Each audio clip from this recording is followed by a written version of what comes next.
자네 혹시 공포게임 영화화 해보지 않겠나? 어느 날 여러분한테 게임을 영어로 만들어봐라 라는 제안이 오면 어떻게 하시겠어요? 여기 게임의 분위기, 크리처, 이야기 구성, 주인공 설정, 메시지 이렇게 총 5가지 요소가 있습니다. 어떤 요소를 취하고 어떤 요소를 버리시겠어요?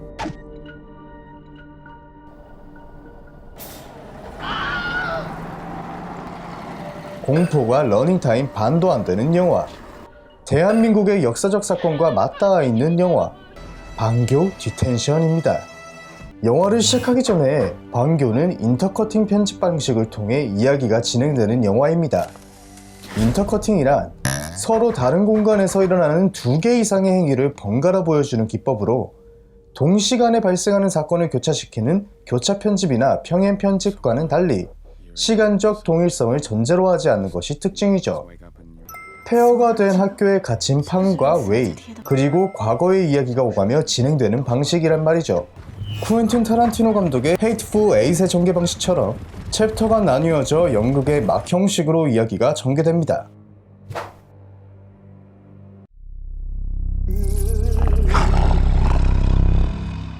때는 1962년, 대만에선 계엄령으로 자유가 억압받던 시기에 등교 시간에 검문을 하고 조례 시간 중에 반동 세력이 색출당하는 등 팡과 웨이는 일말의 자유조차도 보장받지 못하는 학교 생활을 하고 있죠. 웨이는 장 선생과 인 선생의 주도하에 국가에서 금지한 금서를 읽는 독서회 모임에 다니고 있습니다. 그러다 의문의 밀고자로 인해 붙잡혀 고문을 당하다가 정신을 잃었고 폐허가 된 교실에서 깨어나면서 이야기는 시작되죠. 게임이 원작인 영화에는 게임 이야기를 빼놓을 수가 없겠죠. 게임에선 시작부터 다짜고짜 폐허가 된 교실에서 시작하는 데 반해 영화 방교는 초반부터 너무 많은 것들을 보여줘서 게임에서 느낄 수 있었던 미스테리함이 꽤 많이 희석됩니다. 미스테리가 메인인 공포 장르인데도 말이죠. 제가 속닥속닥 리뷰할 때도 유전을 언급했었죠. 요즘 공포 영화의 트렌드는 안 가르쳐줌 이라고요. 영화 방교는 초반부터 다 가르쳐줌입니다. 팡은 웨이와 함께 폐허가 된 학교를 벗어나 보려 했지만 다리가 무너져 학교를 벗어날 수 없는 상황이 되어버렸습니다. 여기서 아쉬웠던 것은 단순히 다리가 무너져 있는 것에 그칠 게 아니라 게임과 같이 강 색깔을 피처럼 붉게 하는 게 좋지 않았을까 싶습니다. 어차피 초반부터 이곳은 이승과 저승 사이의 공간임이 명확했고 시각적으로 충격적인 요소를 보여주어 공포감을 더 조성했다면 어땠을까요? 여기 시체들도 추가하고 말이죠. 다시 학교로 돌아온 이들은 의문의 전화 한 통을 받고 웨이가 학교에 전화기는 한 대뿐이라고 말해주는데도 들은 채도 않고 장 선생님이 학교에서 건 전화라고 확신한 팡은 장 선생을 찾으러 나섭니다. 아니 팡씨, 학교에 전화기 한 대뿐이라니까? 공포물에서는 왜 여러 등장인물이 나와도 한 명씩 각각 따로따로 움직이게 만들까요? 아니 몸에 집중하지 마시고요. 하나보단 둘이 덜 무섭다. 게임에서조차도 빠르게 주인공을 혼자로 만들어버리는데 이건 게임 제작사도 아는 것 같던데.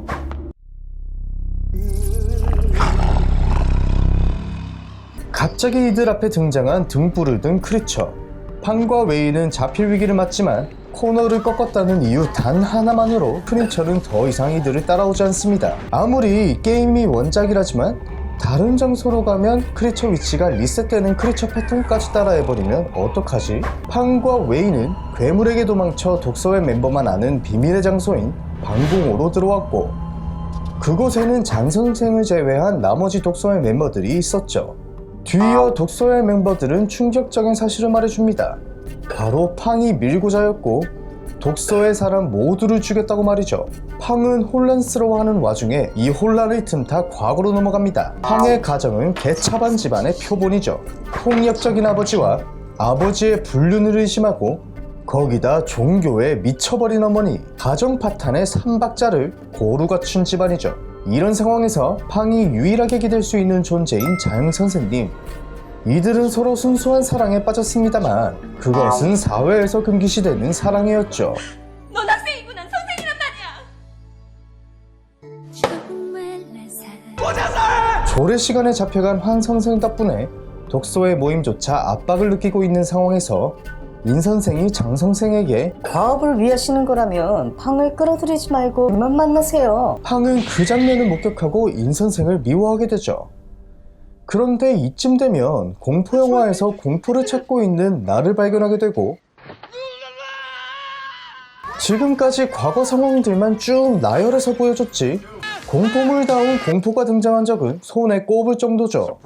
게임에서는 주인공인 팡이 진실에 다가가기 위해 귀신도 피하고 남의 무덤 향도 훔치고 난로불로 부채도 만들고 퍼즐도 푸는 굉장히 진취적인 성향의 캐릭터였다면 영화에서는 굉장히 수동적이죠.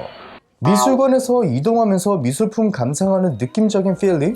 이런 구성의 반복이니 극장을 나가버리고 싶게 만들어버리죠. 차라리 게임 원작과 영화 서스페리아처럼 몽타주 기법으로 공포감이라도 주던가 했었어야 합니다.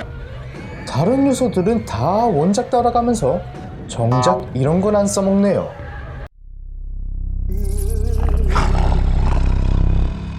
독서회 멤버들은 더 강해진 압박으로 제대로 된 모임조차 가질 수 없게 되었고, 독서회 학생들끼리 돌아가면서 금서를 장 선생에게 전달하는 미션을 수행하죠. 운명적으로 웨이가 금서 전달하는 날에 팡과 부딪히게 되고, 웨이가 금서를 옮기고 있다는 사실을 팡이 알게 되죠. 사랑의 눈이 멀어 인 선생만 없어지면 해결될 것이라 착각한 팡은 평소 팡을 사모해왔던 웨이를 이용 금소를 받아 밀고를 해버리죠.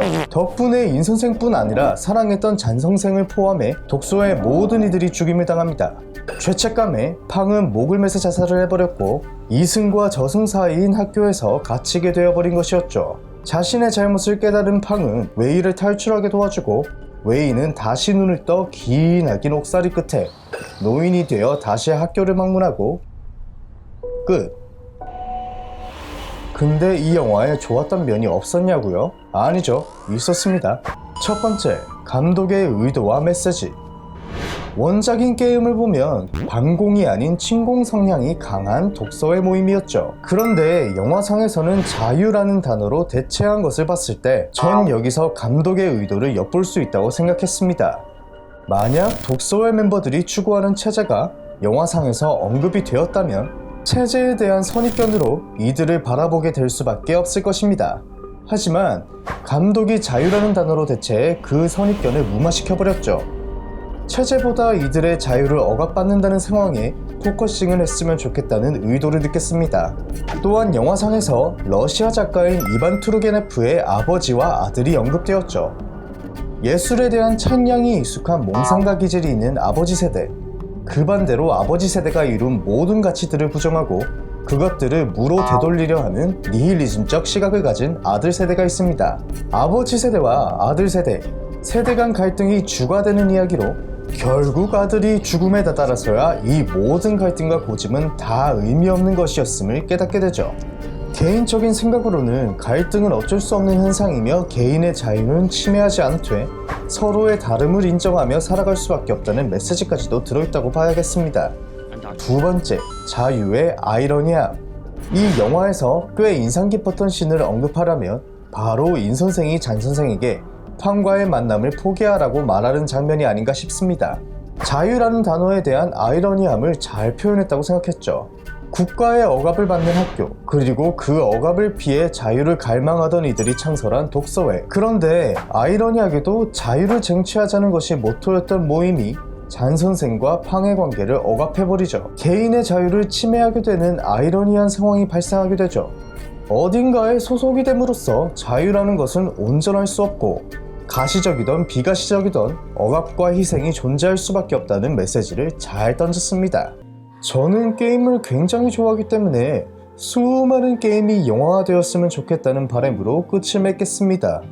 바이오쇼크는 뭐 제작 들어간다고 한 지 몇 년 됐는데 왜 안 나오지? 영화 반교 디텐션은 총강점 -50으로 별 2개 반입니다.